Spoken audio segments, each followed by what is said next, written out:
اسلامی نظریات کا نمایاں خادم، علماء حق کا بے حد محبوب اسلامک یوٹیوب چینل سبسکرائب کیجئے۔ جاء الحق، حق کا ساتھی۔ نمبر 11، حافظہ خاتون کا عورتوں کو تراویح پڑھانا۔ خواتین میں اگر کوئی حافظہ قرآن ہو اور وہ اپنی تراویح میں قرآن کریم پڑھنا چاہے تو اس میں کچھ حرج نہیں، البتہ وہ امام بن کر تراویح نہیں پڑھا سکتی، اگرچہ اس کی اقتداء صرف عورتیں کریں، کیونکہ عورتوں کی تنہا جماعت مکروہ ہے، یعنی خالی عورتوں کی جماعت یہ مکروہ ہے اگرچہ تراویح میں ہو۔ اور قرآن کریم یاد رکھنے کے لیے تنہا نوافل میں اور خارج میں زیادہ سے زیادہ قرآن پاک کی تلاوت کی جائے، اور اگر گھر میں کوئی دوسری حافظہ خاتون یا کوئی محرم مرد ہو تو اسے روزانہ 1-2 پارہ یاد کر کے خارج میں سنا دینا چاہیے۔ فتاوی محمودیہ جلد 7۔ نمبر 12، جو حضرات خواہش کے باوجود تراویح میں قرآن پاک نہ سن سکیں، مقامی علماء و مفتیان کو چاہیے کہ وہ عوام کو سمجھائیں کہ جو حضرات خواہش کے باوجود امسال تراویح میں قرآن پاک سننے کی سعادت نہیں حاصل کر پائیں گے وہ پریشان نہ ہوں، وہ اپنی نیت کے مطابق انشاءاللہ پورا ثواب پائیں گے۔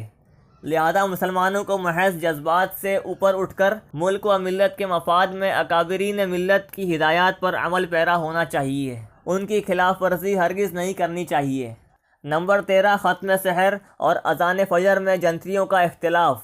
ہر سال رمضان میں قدیم و جدید جنتریوں کی وجہ سے ختم سحر اور اذان فجر کے سلسلے میں عوام میں بہت زیادہ انتشار رہتا ہے، اگرچہ اکثر اکابر علماء دیوبند کے نزدیک قدیم جنتریاں ہی راجح ہیں اور احتیاط کی رعایت کے ساتھ انہی پر عمل کر لینا چاہیے، یعنی پرانی والی جنتریوں پر، لیکن متعدد اکابر علماء جدید جنتریوں پر ہی عمل کے قائل ہیں۔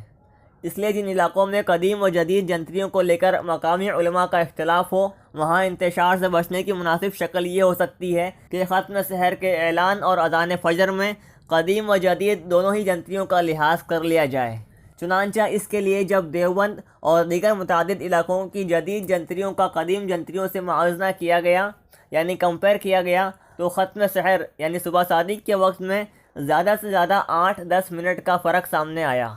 جدید جنتریوں میں زیادہ سے زیادہ 8-10 منٹ بعد ختم سحر کا وقت لکھا گیا ہے، جبکہ دونوں ہی جنتریاں 18 ڈگری صبح صادق کے حساب پر تیار کی گئی ہیں۔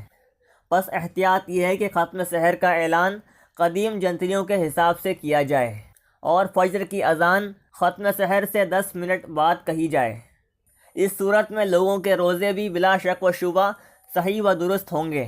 اور فجر کی اذان اور نماز بھی یقینی طور پر فجر کا وقت شروع ہونے کے بعد ہوگی۔ اس لیے دارالعلوم دیوبند سے ہر سال ماہ رمضان میں اوقات سحر و افطار کا جو نقشہ شائع ہوتا ہے، اس میں چند سالوں سے اذان فجر کا بھی خانہ رکھا گیا ہے، اور ہر روز اذان فجر کا وقت قدیم جنتریوں کے حساب سے ختم سحر سے 10 منٹ بعد لکھا جاتا ہے۔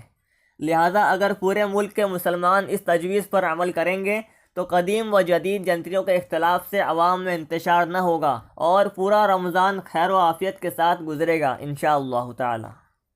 اور جن علاقوں میں مقامی علماء کا کوئی اختلاف نہ ہو، وہاں جس جنتری پر سب کا اتفاق ہو، افطار اور ختم سحر وغیرہ میں احتیاط کی رعایت کے ساتھ اسی پر عمل کیا جائے۔ نمبر 14،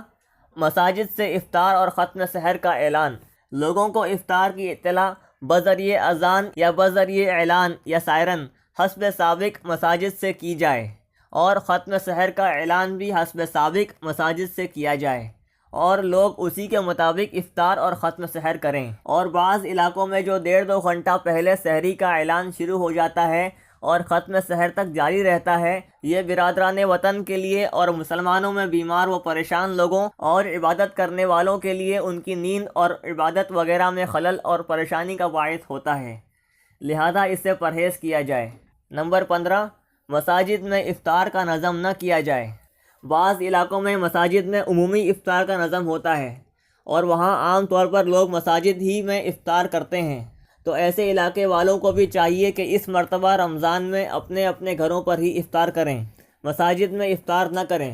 البتہ مسجد کی نماز باجماعت کے لیے متعین نمازی، امام اور مؤذن وغیرہ مسجد ہی میں افطار کر لیا کریں۔ نمبر 16، افطار پارٹی اور افطار بیچنے کا اہتمام نہ کیا جائے۔ ملک میں بہت سے صاحب ثروت حضرات ماہ رمضان میں افطار پارٹی بھی کرتے ہیں، اور عزیز و قریب، دوست و احباب وغیرہ میں ایک دوسرے کے یہاں افطار بھیجنے کا تو عام معمول ہے، لیکن چونکہ اول میں مختلف جگہوں سے مجمع اکٹھا ہوتا ہے اور دوسری صورت میں افطار پہنچانے کے لیے کم از کم گھر سے نکلنا ہوتا ہے، اور دونوں ہی چیزیں لاک ڈاؤن کے ماحول میں ہرگز مناسب نہیں، اس لیے لوگوں کو چاہیے کہ افطار پارٹی سے گریز کریں اور عزیز و اقارب، دوست و احباب وغیرہ میں بھی ایک دوسرے کے یہاں افطار نہ بھیجیں۔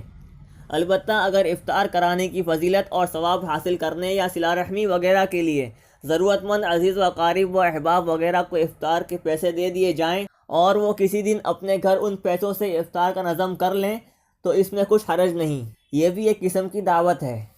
نمبر 17، گھر میں نماز اور عبادت کے لیے کوئی کمرہ خاص کرنا۔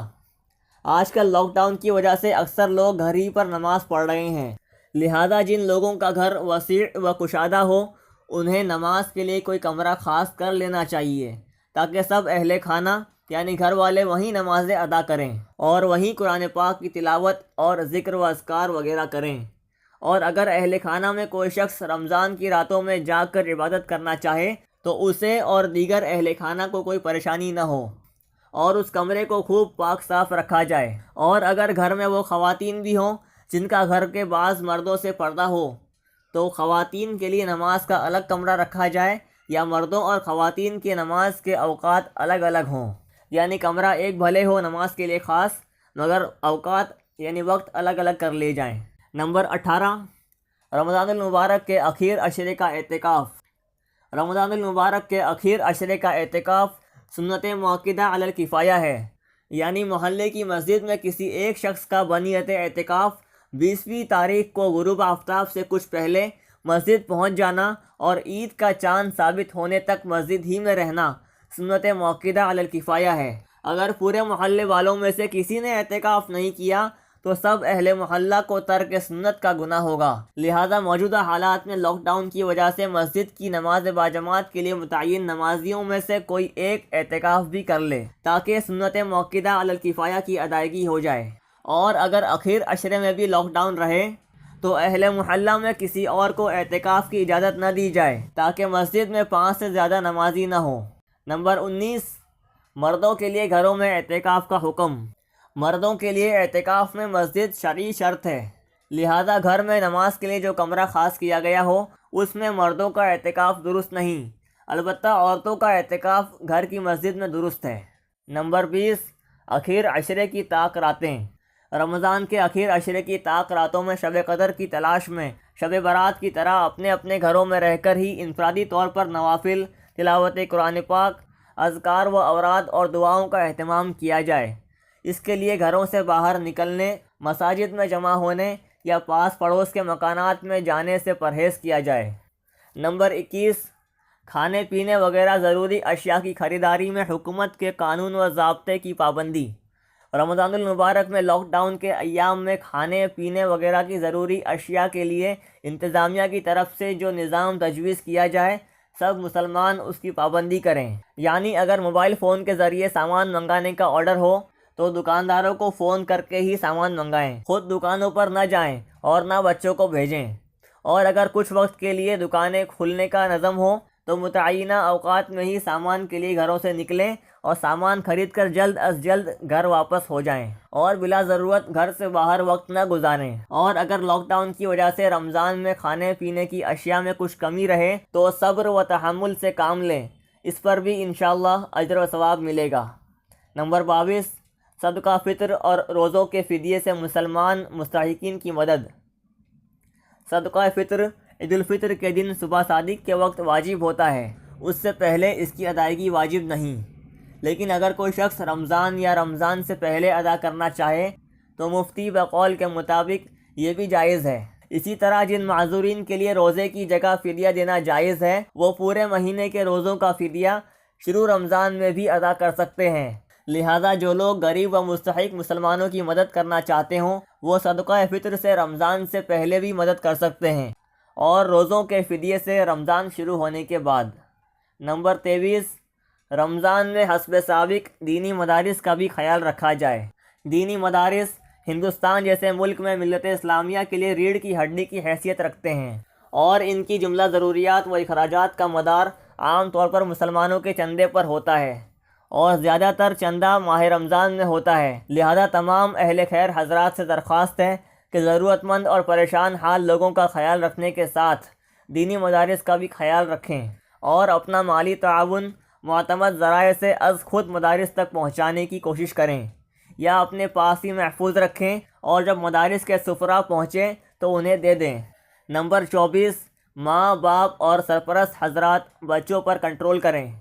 رمضان کی راتوں میں بہت سے مسلم بچے محلے میں گھوم پھر کر وقت گزاری کرتے ہیں، یہ ہرگز مناسب نہیں۔ گھر کے ذمہ دار حضرات کو چاہیے کہ بچوں پر کنٹرول کریں اور انہیں بلا ضرورت اور خلاف قانون گھر سے باہر نہ جانے دیں۔ نمبر 25، رمضان میں لایانی اور فضول چیزوں میں وقت ضائع نہ کیا جائے۔ رمضان کا مہینہ زیادہ سے زیادہ عبادت خداوندی اور تقوی و پرہیزگاری کا مہینہ ہے، لہذا سب مسلمانوں کو چاہیے کہ گھروں میں رہ کر زیادہ سے زیادہ نوافل، تلاوت قرآن پاک، ذکر و اذکار، دعا و استغفار کا اہتمام کریں، اور چھوٹے بڑے تمام گناہوں سے مکمل پرہیز کریں، اور کچھ وقت اہل خانہ کے ساتھ دینی و اصلاحی معتبر کتابوں کی تعلیم کا بھی نظم بنائیں، اور لایانی گفتگو، فضول تبصرے بازی اور موبائل وغیرہ میں رمضان کے قیمتی لمحات ہرگز ضائع نہ کریں۔ نمبر 26، عید الفطر کی نماز۔ عید الفطر کی نماز سے متعلق انشاءاللہ رمضان کے اخیر میں حسب حالات رہنمائی کی جائے گی۔ وقت واللہ تعالی اعلم۔ محمد نعمان سیتاپوری غفر اللہ۔ 23 شعبان 1441 ہجری،